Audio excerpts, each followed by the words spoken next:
For the past 19 years, I've spent my life in full-time ministry. I've served in children's, student, and adult ministries in 3 churches around the Atlanta area. But before that, I want to back up and share a little bit about my story with you this morning and how I got here. I was raised in a very traditional Christian home. I felt loved by God and loved by my parents growing up. I'm the oldest of 3 girls. I have 2 younger sisters.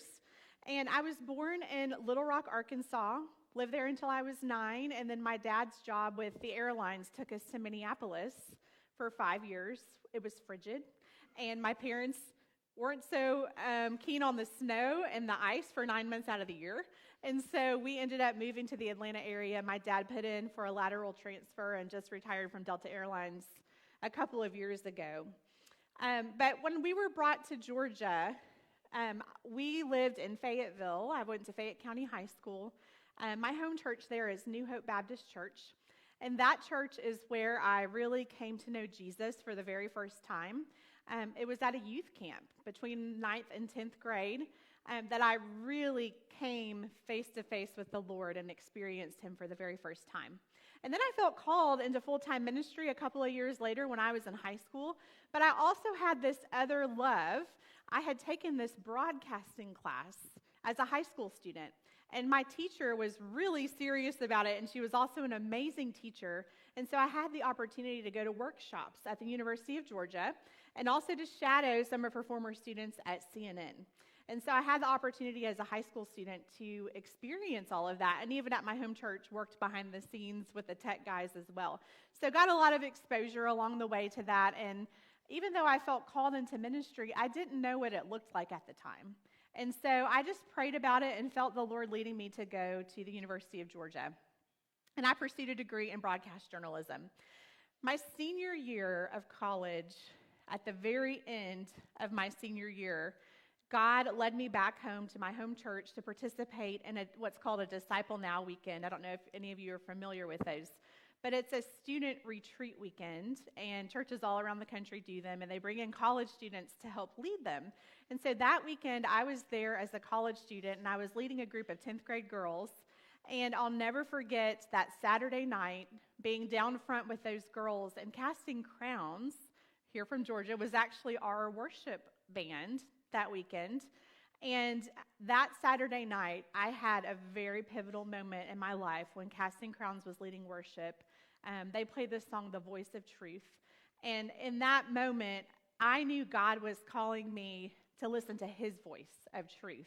And He was calling me to go into full-time ministry and to leave my plan, which was to go into broadcast journalism. And so that night I surrendered to the Lord's call for my life, and I didn't know what it was going to look like. So I moved back home and ended up interning that summer with my home church in the youth ministry.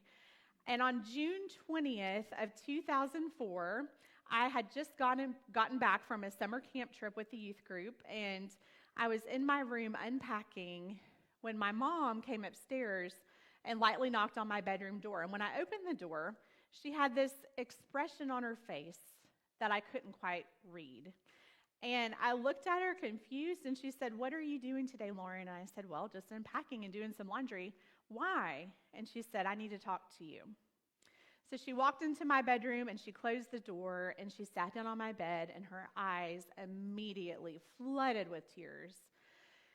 And I took a deep breath because I knew this couldn't be good. But she proceeded to say, "I was sitting at the University of West Georgia." She was going back to school at the time. "I was studying for a test, and God hit me over the head and told me that I needed to tell you your story." All of these thoughts flooded through my mind. Am I adopted? Is my dad not my real dad? Or is one of my sisters adopted? I had no idea what she was about to say. And she said, "Lauren, I know that you've always known that you were born premature, but what you didn't know were the circumstances that led up to your premature birth. You see, when I found out I was pregnant with you, I was a freshman in college, your dad was a senior, and I was shocked.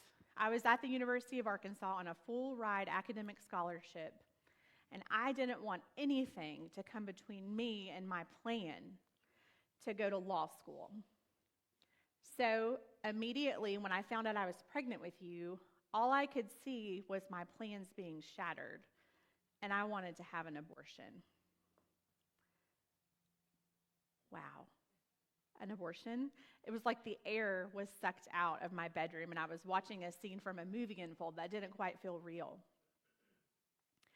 My mom proceeded to tell me that she went to her first confirmation of pregnancy appointment just in shock, and she told my dad, she wanted to tell my dad that she was pregnant, and they cried, and they talked about it, and they weren't sure what to do, and my dad was a believer, and my mom was not. And my dad told my mom that he did not think she needed to have an abortion. And so because they were on different pages, they really didn't talk about it for a few weeks. And about 4 weeks later, my mom began to have lots of symptoms of pregnancy and start to realize that she probably needed to figure out what she was going to do.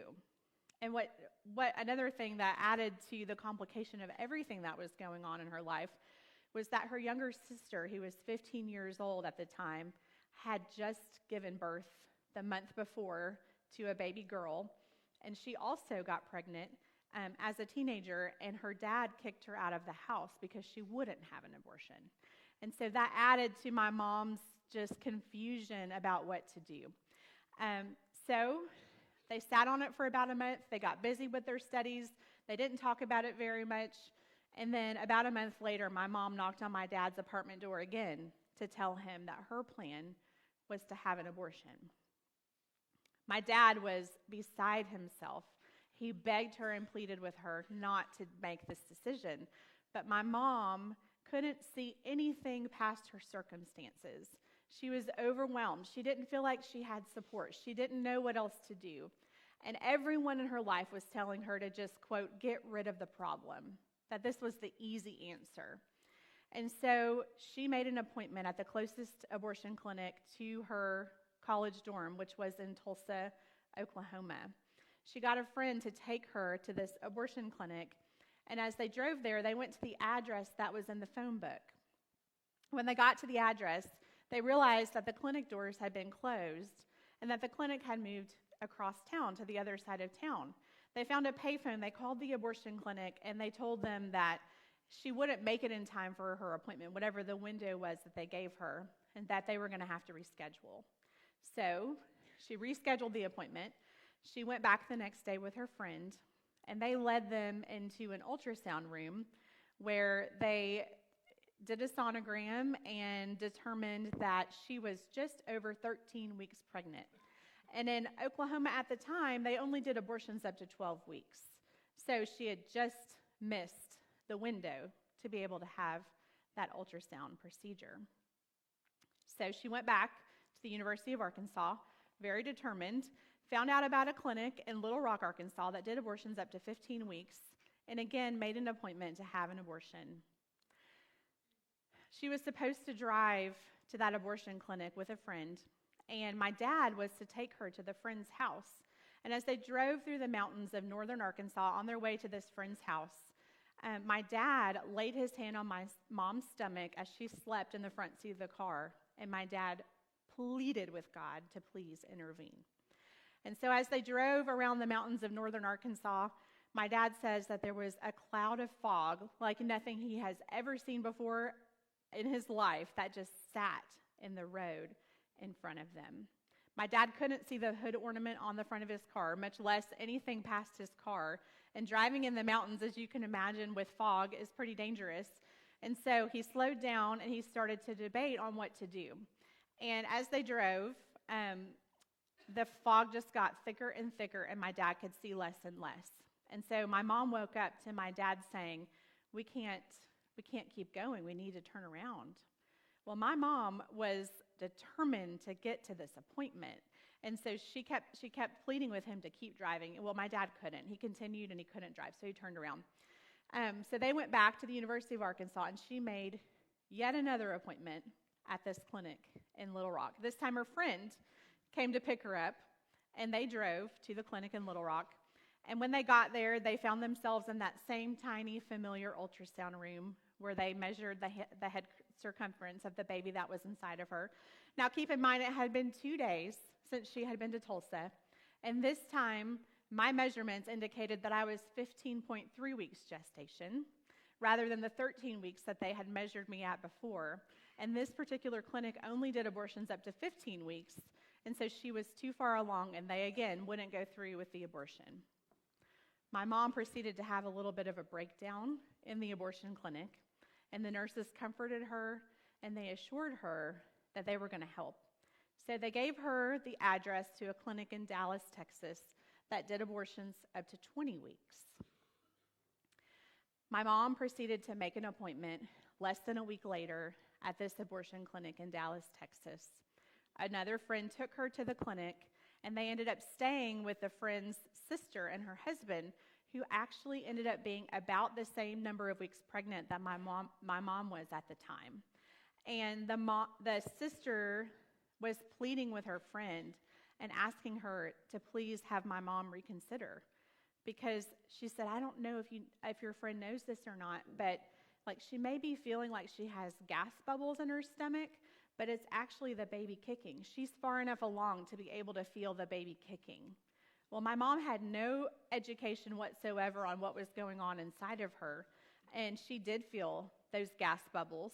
And then that friend informed her that that was the baby kicking, and my mom started to realize that there was this life growing inside of her. It wasn't just a clump of cells that she previously believed, but at this point, she had never seen the ultrasound, so she had no idea that that was the truth. Well, she went to the clinic in Dallas, and again, they did an ultrasound, and she measured just over 20 weeks pregnant, and the clinic could only do abortions up to 20 weeks. So my mom proceeded to have another fit in the middle of the ultrasound room, and the nurses comforted her, and they said, ma'am, it's going to be okay. We have a sister clinic on the other side of town, and they do abortions up to 21 weeks. They'll take our ultrasound results. You can go across town tomorrow. You can have the procedure done. And my mom said, I know exactly what's going to happen. This has happened time and time again. Somebody bigger than me is trying to prevent me from going through with this. And if I go across town, they're going to do another ultrasound, and they're going to tell me that I'm too far along and they can't go through with the abortion. Well, they assured her that's not the case. They sent her to their clinic on the other side of town. And when she got there, they began a 2-day dilation and evacuation abortion. What happens in that procedure is that they take a seaweed-type substance called laminaria, and they stick it into the woman's cervix. And that substance causes the woman's body to go into labor and to dilate. And the next day, they send you home, tell you to take Tylenol, and the next day, they tell you to come back in, and that's when they actually do the second half of the procedure. They pull the baby out limb by limb, and that's the way the procedure is done. My mom went home to where she was staying that night. She was in labor. She was in a lot of pain. She started to realize that this was really real and that it was all happening.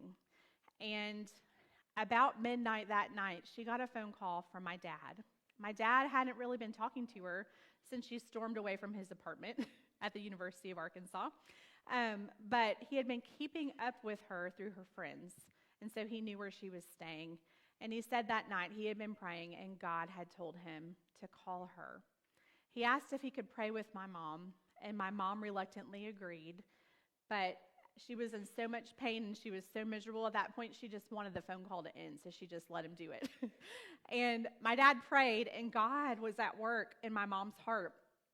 And when my dad finished his prayer, my mom said, if you will drive to Dallas and meet me at the clinic tomorrow morning at 8 a.m., I'm 90% sure that I won't go through with the abortion.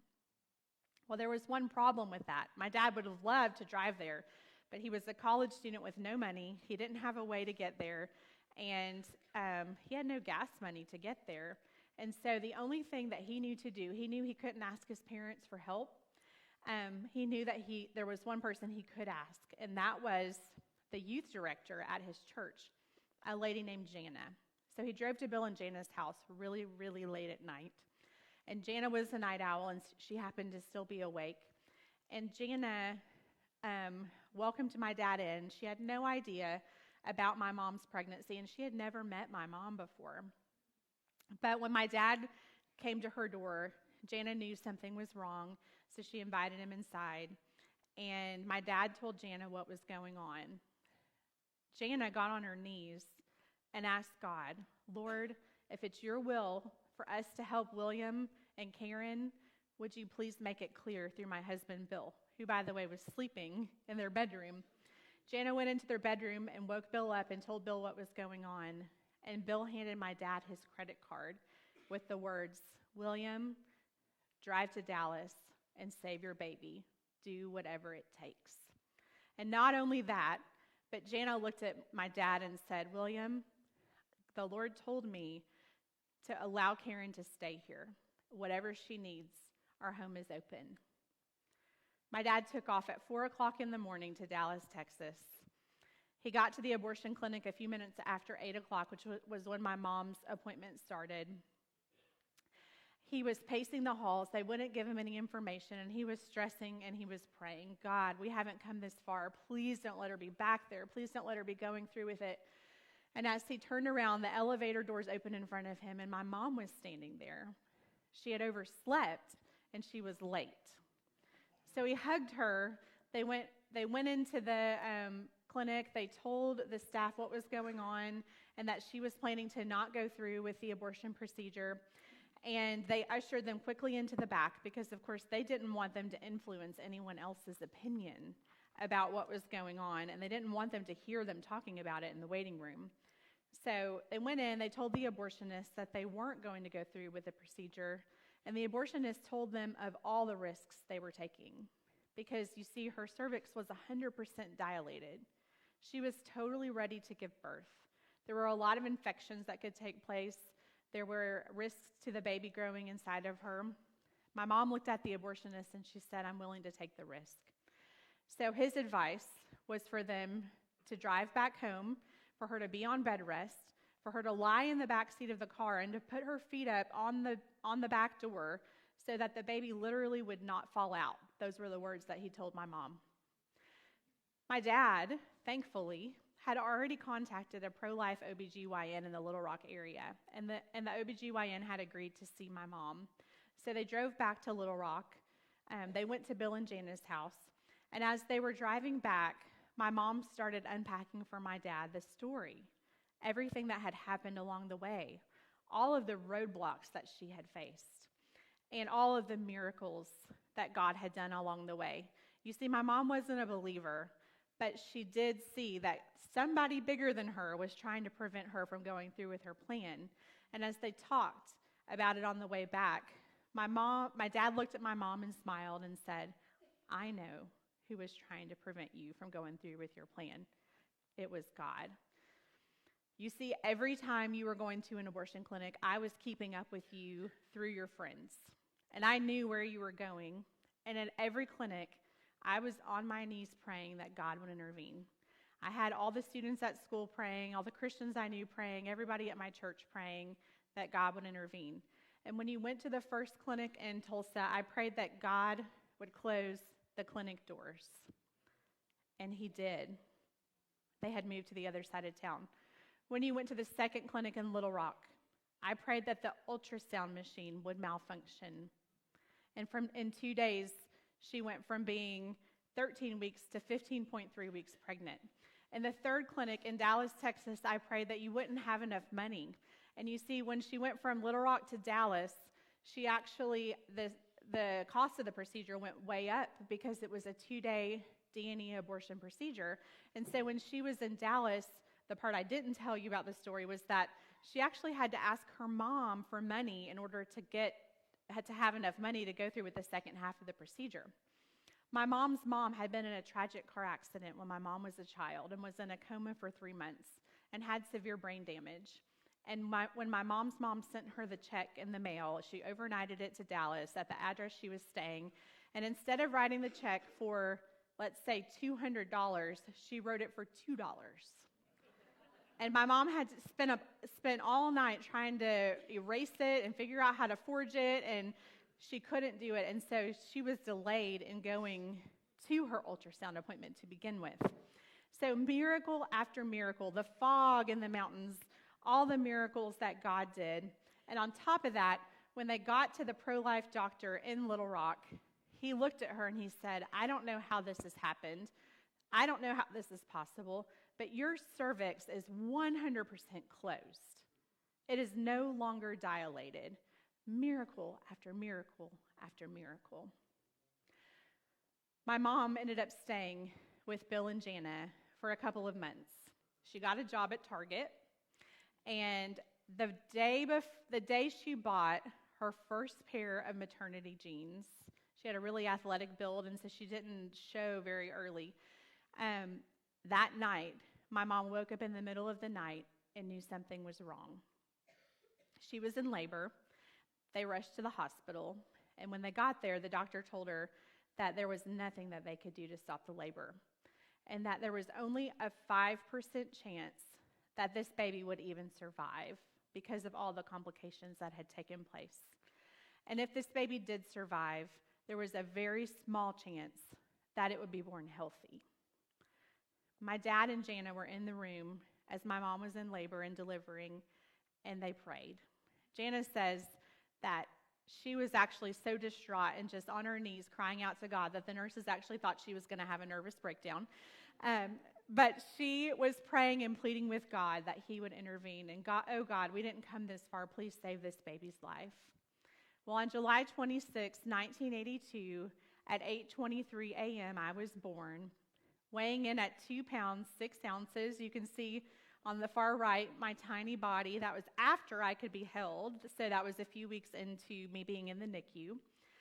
Miraculously, not only was I born alive, I was born inside of this amniotic sac, which is called being born in caul. A very small percentage of babies are actually born that way.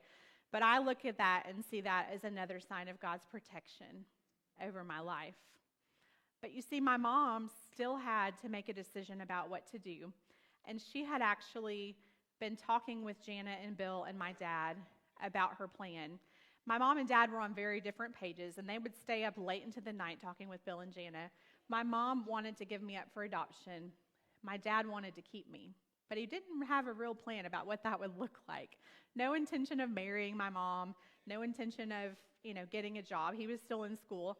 And so they were going back and forth about what to do. Well, my mom had told the hospital that she was going to give me up for adoption.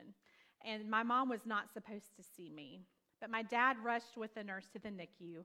And he says that as soon as they got me in the incubator, I gripped his finger and would not let go. And from that moment on, my dad knew I was a fighter.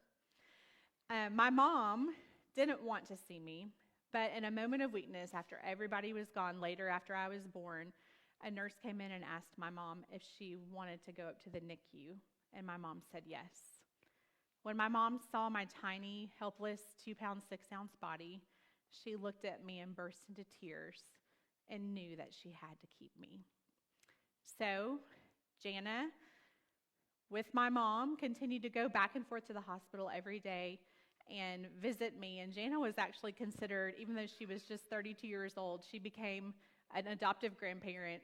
The nurses at the hospital let her into the NICU. She would go and sit with my mom and dad, and they continued to pray for my life and to pray for God's plan. And because of Jana's faith and the way that she influenced my mom's life, my mom says that Jana was Jesus with skin on, and the first person she had ever seen be Jesus to her in her entire life. And Jana led my mom to the Lord because of her faith and her witness. My parents got married on October 2nd, 1982, and I had just been released from the hospital a few weeks before, and I was able to be at their wedding. Today, I'm 41 years old. I'm married to my husband, David. Our anniversary is coming up in February. It's going to be our 15-year anniversary. We have 3 boys who are 11, 9, and 5. And man, it is such a blessing to be able to stand before you today, to be able to be here and know that God had a purpose and a plan for my life. If it wasn't for God intervening in my parents' story, my family wouldn't be here today. Not only that, but on the next slide, you're going to see a picture of my extended family. My parents are in the middle. My sisters, Ashley and Julianne, my brother-in-law, Daniel, and Julianne and Daniel's boys, Judah and Luke. That couple that had 3 girls now has 5 grandsons. And my dad prayed for a boy for many years. Well, he got them multiplied in grandsons, and he's having a blast with the boys. So you see, God had a plan. God has a plan for every life. God had a plan that was far greater in my life and in my story than I could ever imagine. In January of 2020, just before the pandemic began, I was scrolling through social media, and I happened to come across a news article on Facebook. And I clicked on the link, and I was reading it, and it was a story about abortion. And I came across a quote from a lady named Melissa Oden. She was the founder and the CEO of the Abortion Survivors Network. And not only that, but Melissa is also an abortion survivor herself. She survived a saline infusion abortion. And so she has been on this journey to find other abortion survivors like her, because when you find out you're an abortion survivor, it's not really a club that you ever intend to be a part of. It wasn't a title that I really ever wanted to have. And I went, oh my goodness, do I know anyone else that has the same story? This feels like I'm kind of alone. So Melissa introduced me to some of the people that you see on the screen. I had the opportunity to go to a retreat and meet a bunch of other abortion survivors. And God has so knit that together. It's only from Him, and their stories are incredible. Every single story, miracle after miracle that God did. Every single person's life is a miracle, but when you hear stories like the abortion survivors that I've had the chance to connect with, you just look at it and go, but God, only God could have knit them together so specifically and rescued them.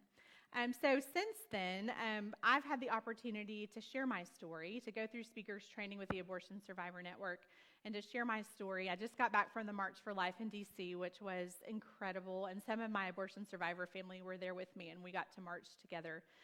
But if there's one thing that I can tell you is that God is so sovereign, and He's so good. He knits our stories together, and He gives us the opportunity to share His story with the world. And each one of us has a story.